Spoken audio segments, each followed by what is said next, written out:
Selamat siang, Bapak dan Ibu dosen mata kuliah Keuangan Korporat Internasional.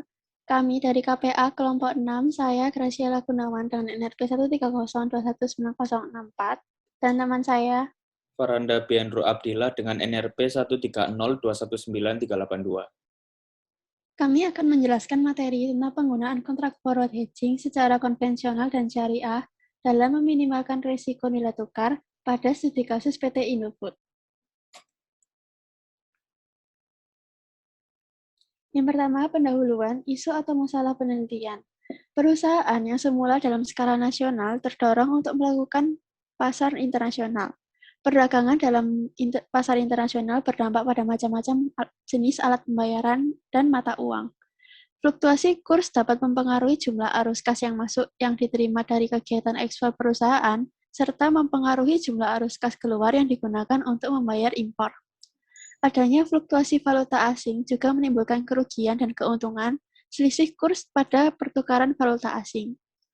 Alasan penelitian ini bertujuan untuk mengetahui resiko nilai tukar yang akan dihadapi PT Indofood CBP Sukses Makmur pada tahun 2015, serta cara penggunaan kontrak forward hedging, konvensional dan syariah atas total liabilitas bersih dalam valuta asing. Yang kedua, tinjauan pustaka dan pengembangan hipotesis. Salah satu strategi yang dapat digunakan perusahaan untuk meminimalkan risiko nilai tukar yaitu dengan melakukan tindakan lindung nilai atau hedging. Manfaat hedging sendiri bagi perusahaan diantaranya adalah untuk mengurangi risiko kebangkrutan dan memungkinkan perusahaan untuk dapat meminjam dengan suku bunga yang lebih rendah. Lalu ada beberapa variabel yang dibutuhkan. Yang pertama yaitu valuta asing. Valuta asing merupakan suatu alat pembayaran yang dapat digunakan untuk melakukan atau membiayai transaksi ekonomi keuangan internasional dan memiliki catatan khusus resmi dari bank sentral. Lalu yang kedua ada exposure valuta asing. Exposure valuta asing merupakan kepekaan perusahaan terhadap perubahan nilai real aset, kewajiban atau pendapatan operasi yang dinyatakan dalam mata uang domestik dikarenakan perubahan kurs yang tidak terantisipasi. Lalu yang ketiga ada risiko nilai tukar. Fluktuasi nilai tukar atau kurs falas yang tidak pasti dan berdampak pada perubahan nilai perusahaan. Selanjutnya ada metode penelitian. Jenis penelitian yang digunakan adalah deskriptif dengan pendekatan kuantitatif. Lalu yang kedua, variabel dan definisi operasional. Yang pertama ada nilai fluktuasi kurs falas dengan data tahun 2015 hingga tahun 2016. Lalu yang kedua adalah laporan keuangan ICBP pada tahun 2015. Populasi dan sampel. Populasi yang digunakan pada kurs forward untuk hutang kontrak merupakan data time series tahunan yaitu pada tahun 2015 dan tahun 2016. Sedangkan populasi kurs forward untuk piutang kontrak jangka waktunya adalah 3 hari. Lalu sampel yang digunakan peneliti untuk kurs forward hutang kontrak dan sampel untuk kurs forward piutang kontrak sebanyak 15 sampel dari 5 mata uang yang berbeda. Lalu selanjutnya ada metode pengolahan data. Teknik pengumpulan data. Data yang digunakan oleh peneliti merupakan data sekunder berupa data historis yang diperoleh dengan cara dokumentasi melalui media perantara internet sehingga dapat memudahkan peneliti. Yang kedua ada teknik analisis data. Yang pertama yaitu mengimplementasikan kontrak forward hedging syariah dan yang kedua adalah mengimplementasikan kontrak forward hedging konvensional. Di antaranya ada 3 poin. Yang pertama yaitu menghitung alternatif kurs forward syariah atau kurs forward konvensional untuk hutang kontrak dengan jangka waktu yang digunakan yaitu 1 tahun atau 355 hari. Yang kedua yang ada alternatif kurs forward syariah atau kurs forward konvensional untuk piutang kontrak dengan jangka waktu 3 hari. Lalu selanjutnya kita menghitung penyesuaian atas kontrak forward syariah dan kurs forward konvensional yang diperoleh dari selisih antara nilai hutang dan piutang kontrak. Selanjutnya, kita juga membandingkan laba perusahaan setelah dilakukan perhitungan kontrak forward hedging dan kontrak forward konvensional dan syariah.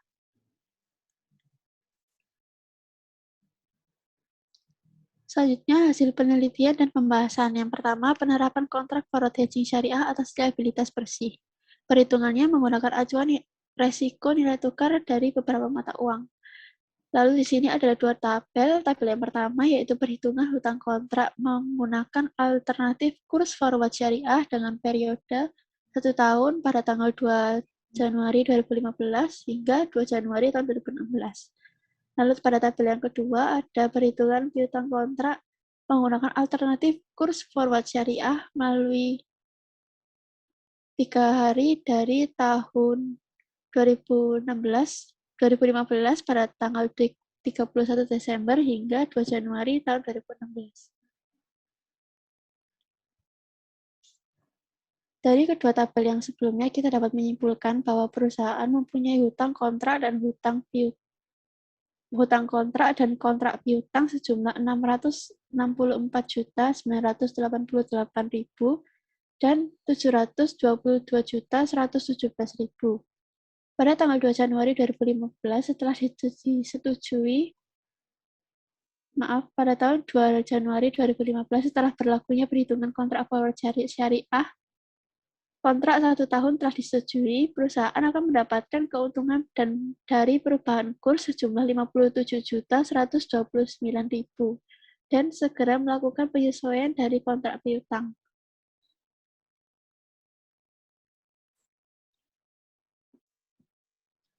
Penerapan kontrak forward hedging konvensional atas liabilitas bersih perhitungan dengan acuan interest rates dari beberapa mata uang.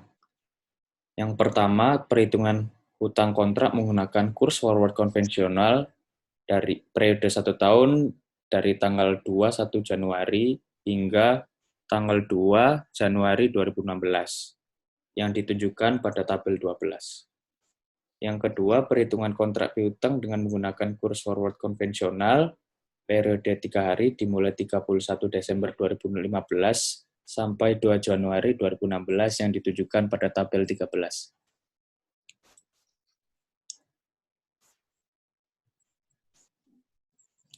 Penerapan kontrak forward hedging konvensional atas liabilitas bersih. Perusahaan akan mendapat sejumlah uang Rp704.270.000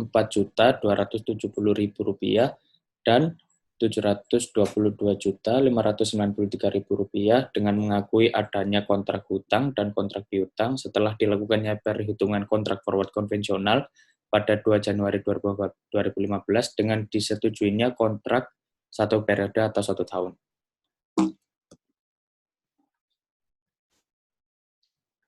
Selanjutnya, perbandingan laba selisih kurs setelah dilakukan perhitungan kontrak forward hedging konvensional dan syariah. Yang pertama, kontrak piutang diakui adanya yang ditunjukkan pada tabel 14. Yang kedua, diakuinya ada kontrak hutang pada current liability dan juga diakuinya ada kontrak hutang pada financial position consolidated oleh perusahaan yang ditunjukkan pada tabel 15. Yang ketiga, mengakui selisih laba kurs terhadap lindung nilai atau hedging, yang ditunjukkan tabel 16. Yang keempat, perubahan total equity dan liability, bisa ditunjukkan di tabel 17. Yang kelima, perubahan saldo selisih kurs atas penjabaran laporan keuangan, yang ditunjukkan pada tabel 18. Kesimpulan, dengan data yang disajikan menunjukkan perhitungan alternatif kurs forward terhadap hasil kontrak forward hedging, perusahaan akan mengakui adanya kontrak piutang dan laba terhadap hedging sejumlah Rp722,117 beserta kontrak hutang senilai Rp664,988 miliar. Yang kedua, perusahaan akan mendapat jumlah kontrak piutang sebesar Rp722,593 miliar beserta kontrak hutang Rp704,270 miliar sesudah melakukan perhitungan kontrak forward hedging konvensional. Yang ketiga, dapat kami simpulkan bahwa dengan selisih angka kontrak forward hedging, kontrak forward syariah, dan kontrak forward konvensional setelah perhitungan, PT Indofood CBP dapat memanfaatkan perhitungan tersebut karena menghasilkan perhitungan yang mengarah naik atau lebih bagus, sebab meningkatkan laba total komprehensif per periodenya. Yang terakhir, saran dari kelompok kami, perusahaan harus mewaspadai probabilitas kurs valuta asing yang akan turun di waktu yang tidak bisa ditentukan. Kesalahan memprediksi dalam metode forecasting akan berakibat fatal yang berujung kerugian jika terus melakukan hedging. Oleh karena itu, penggunaan perhitungan forward kontrak syariah perlu kepastian tentang prediksi nilai tukar di masa mendatang. Sekian presentasi dari kelompok kami ucapkan terima kasih.